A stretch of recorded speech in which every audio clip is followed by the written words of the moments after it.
From Los Angeles, it's the John Kerwin Show. With no cue cards, no teleprompters, and no writers. Featuring DJ Styles the Selector. I'm your announcer, Lonnie Silberling. Tonight's guests, Academy Award nominee Robert Forster and comedian Kathy Ladman. And now, here's your host, John Kerwin.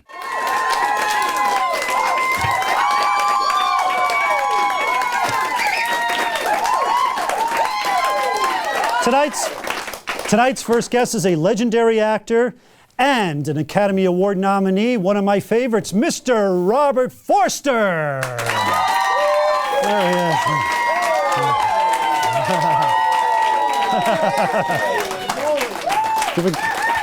Hi, how you doing? Have a seat right over here. Come right down here. Welcome to the show. The best audience I have ever seen. Thank you, John. Thank you so much for coming down and seeing us. What a delight. I am such a fan. It's actually a little bit unnerving to meet you, and yet you're such a regular person. You don't have that kind of star way about you. You just seem like a regular, that must be the part of your appeal. Would you agree? I would say it's great to be overrated for openers. and I have no idea. You know, I think I've been humbled enough to play it straight. You've come across some major celebrities, star celebrities, I believe on the level of Marlon Brando and so on. Gregory Peck, a guy who was as good a guy as you thought he was from the screen. George Clooney is as good a guy as he seems to be. You played his dad in The Descendants. I played his dad, that's correct. And you know, there's an awful lot of really good actors. When they're good enough, they have nothing to prove, and they are generally real good folks. So it's very plain, the way you speak. Plain? Yes. In other words, like in Jackie Brown, for instance, as the bail bondsman. Yes. When you're talking, you sound like a bail bondsman. You talk very straightforward and plain to people. Very honest and straightforward. It's very clean. I'd say that part of that was the writing. Quentin Tarantino writes real good stuff. But in general, when I get a script, I digest the material, I embody, I try to understand the material, and then I give it my best voice. There are times when I've read books on tape when you've got to read all the voices, but I give the protagonist my best voice, my truest, most honest voice. And then the other ones you can sort of slant ways in which other voices and other characters may have to sound, or you think they may have to sound. It dovetailed very well with Sam Jackson, who has his own style and his own voice. Yes, he does. And the scenes between the two of you crackled because of that difference. Well, you're very straightforward as a speaker and very honest, and he was very deceptive as his character, Ordell. Yes. Very deceptive as a character, and you never really know if he's telling you the truth. You know he's lying. That's right. You know he's lying. But then it turned out that you were lying a lot. And that was what made it very effective. You got to be able to be deceptive if you need to. Yes, there's no such thing as being totally honest and open. You've got to have a certain amount of regard for what is appropriate and all of that. I tell you one good thing about Sam Jackson. He knew everybody's line. He knew his words. He knew my words. If I faltered for a second, searching for something, he could throw it at me. Is that right? Yes. He knows everybody's in scenes that he's in. So that helps him, I guess, maybe? Maybe. But he's he's a terrific actor, and he brings himself to the role. I think that was his greatest role. I think that was certainly one of his greatest roles. Very, very layered, very complex. Yep. And very I think thoughtful. the idea for this thing was his. Didn't he have a little? Well, yeah, it was like braided. Little braided thing. I think that was his idea. I think the hat might have been his idea. The Kangol. I like just scenes like I think Roger Ebert was talking about it, and he just said there's a moment where he's in the car and he's trying to figure out what happened, and he's just thinking. And he said you never see characters really think, and he really was thinking for about 30 seconds until he figured it out. That the person that ripped him off was Jackie Brown. Was your character in love with her? I'd say sure. From your point of view, as far as your preparation?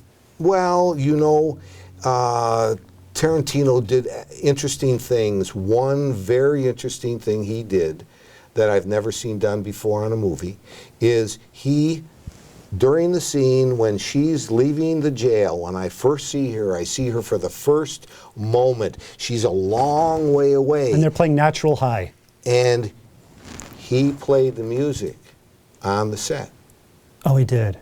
He played either that music or some other really good music because it had a difference. You know, you're looking at somebody and you know exactly what's going on. This is the moment at which this guy is seeing that woman for the first time, and as she walks toward him, wow, and little by little by little, the closer she gets, the better she looks, and he is in love with her by the time he hands her his card. And that was very clear, and that was a beautiful scene, and the music did help, but you can just see it in your eyes. Well, he played it on the set, and it cannot help but have given the actor something tangible. Right, interesting. Because I know that when he shot Pulp Fiction, I remember during the dance scene with John Travolta and Uma Thurman, he was playing that Chuck Berry song over and over again because they have it in the DVD extras behind the scenes, and he just kept playing it over and over again. He was dancing along with it, so it's important. Music is a great part of his talent, what he chooses. Yes, it is, and so there you go. He did it in a different movie. I wasn't aware of that, but right. Never have I ever been. He also did something else that you never see done in movies. If you and I were having a telephone conversation, you would pick up the phone and I would be at the other end. He wouldn't be talking to a script supervisor. And so there were scenes that were done at night with Sam Jackson, where I woke up at 2:30 in the morning and went to my phone, made a cup of coffee, sat there until they called me, and I picked up the phone. And then for an hour or an hour and a half, they would ask me to wait until they were ready for a shot. And then when he spoke, I would be there and we would do the scene. So it was not a question of acting, really, so much acting, making it up. That's correct. Right. You're talking to somebody. Right, and as an actor, you're supposed to basically, if they don't do that, you're supposed to write out the dialogue of both people. Yes, and you got to think of it. And very often you do that, where there's a scene where you've got just your end of the telephone conversation, and you do have to hear in your own mind's eye the other person and what they said so that you can respond to it. It is quite correct, and if there is no continuity, script supervisor sitting there feeding you the lines, you got to have that in your mind so that you can respond and time it correctly. Right. I spoke to two people about you, two friends who happen to be celebrities. I won't embarrass you by saying who they are, but they both said, if you're interviewing Robert, talk about theater. He loves theater. And I'm not going to do that, but I just thought I would mention that more. We got lots more to discuss. We'll be right back right after this with Mr. Robert Forster.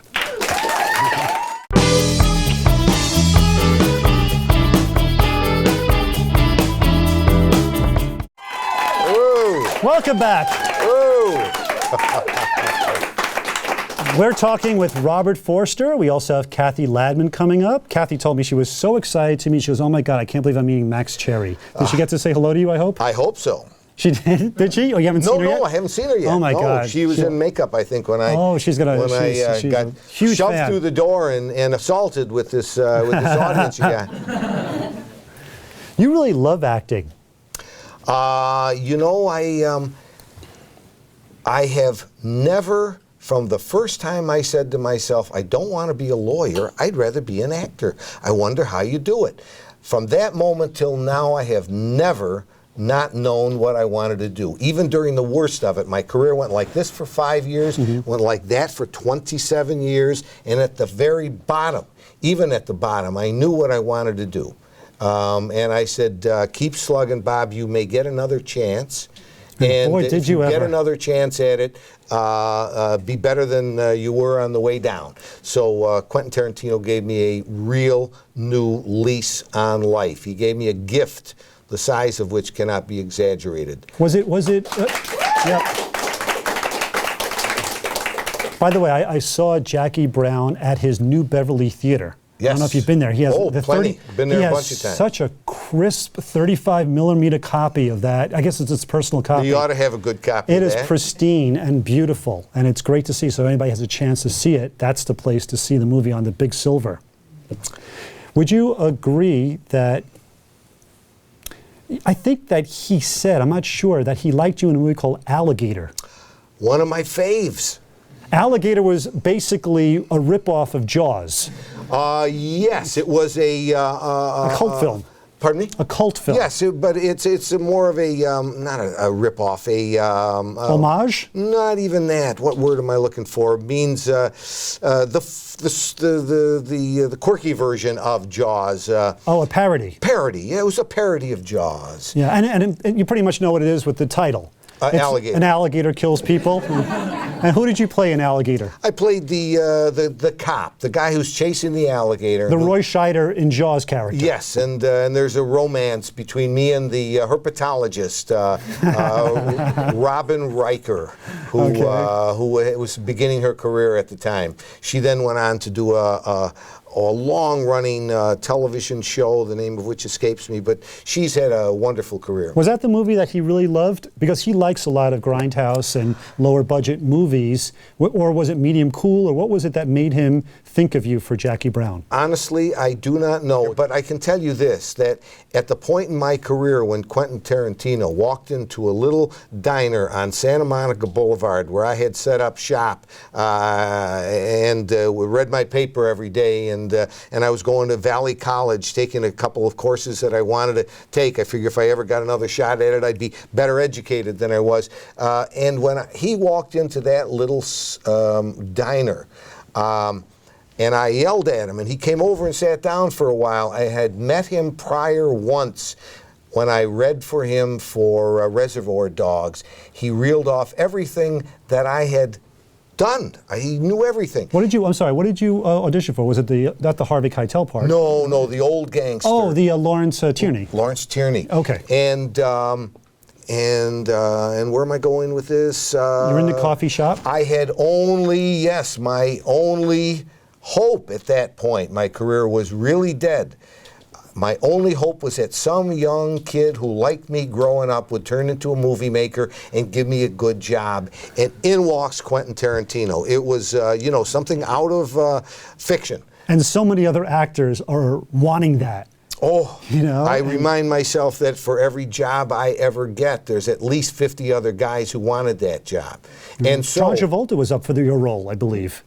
God, I'm not sure about that. I heard about maybe, but I know that other big actors were, and I know that other big actors, agents and managers campaigned heavily for the part of Max Cherry. Was it an amazing audition that you gave him? None. I gave him none. I gave him no audition. What was it? Was it just he wanted you in it? He saw you. Was it chemistry with you and Pam Grier? No, Pam Grier had not yet appeared on the How scene. did you get this role? He came over and he sat with me. We blah-blahed for a half an hour, whatever it was. I said, "What are you doing now?" He said, "I am adapting Rum Punch, an Elmore Leonard novel, to the screen." Mm-hmm. He said, "Why don't you read it?" Which I did. 6 months later, in that same restaurant, I walked in early one morning and he was sitting in my spot. And as I walked over to him, he lifted up this script and handed it to me and said, "Read this, see if you like it." Yeah. I didn't have to chase it. I did not have to. I didn't have to do anything that very often has to be done in Hollywood. Were you shocked because the Reservoir Dogs role is a smaller role? Oh, it's only one scene, really, or two scenes. No, the old gangster. No, he plans the job. He's the one. No, I know, but it's only a couple of scenes in Reservoir Dogs. True the final cut. This is a major role. You're the lead of it. It is Was it indeed. shocking? It was more than shocking. I read it. He gave it to me. We talked some more that day. I went home and I read this script and I said, "Oh God, what role is he talking about? It couldn't be the. Nah, it isn't that role. It Right. it could You're not white. Be, You can't be that Sam one. Jackson. Well, it can't. Can't be No, it couldn't be Sam, and it couldn't be Max Cherry. I figured, and so I called him dutifully the following day and said, "Listen, I read it, and it's thrilling, but." What part exactly were you? He said, "Well, the part of Max Cherry." I said, "Oh man," I said, "I don't think they're going to let you hire me because I'd already had that experience. Distributors, they want somebody sizable in roles that good." And he said, and I will never forget, it's when my heart lifted. He said, "I hire anybody I want." One of 3 people that can do that in Hollywood, probably. Not many. Yeah.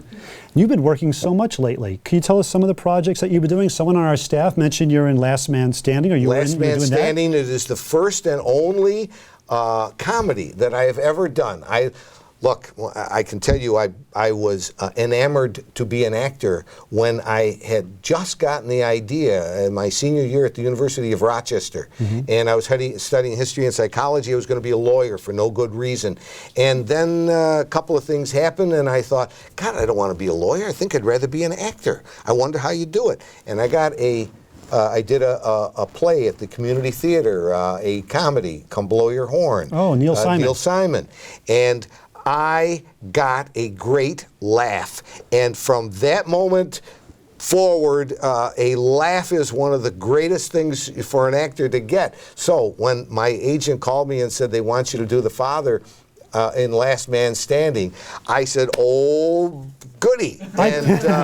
And You there did a go. Come Blow Your Horn. You had already done that. Well, you had already gotten a laugh there. But it's 40 years later, Yeah, so 45 what? years Yeah. later.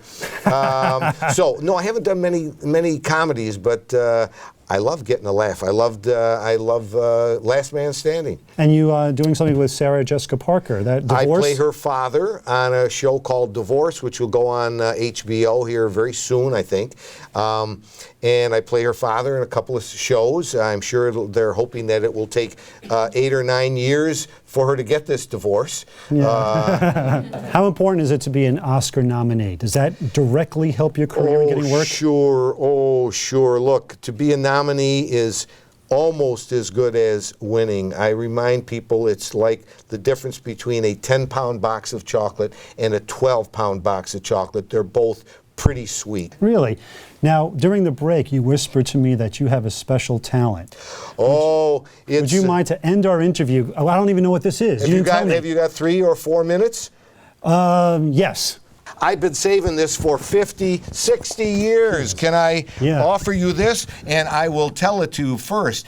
This is a special talent. Oh my gosh. I've been saving this, as I say, for 60 years, almost. Whoops, don't let that fall out. By the way, this interview's been great. I haven't had to do a damn thing. Oh, well, wait for this part. You're going to ask yourself, was it worth it?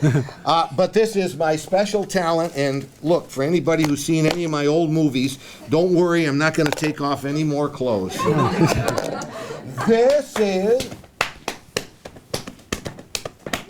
This is called ham bone. Yeah. There's a little tune that goes along with it, and a big finish. Wait for the big finish.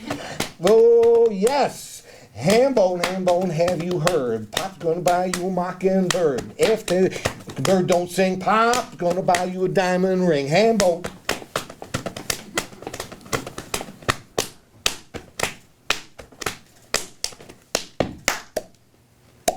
There you go. Robert Foster. Thank you so much. Great job. That was wonderful. Oh, Robert Foster. We'll be right back right after this. Stay tuned. Thank you very much.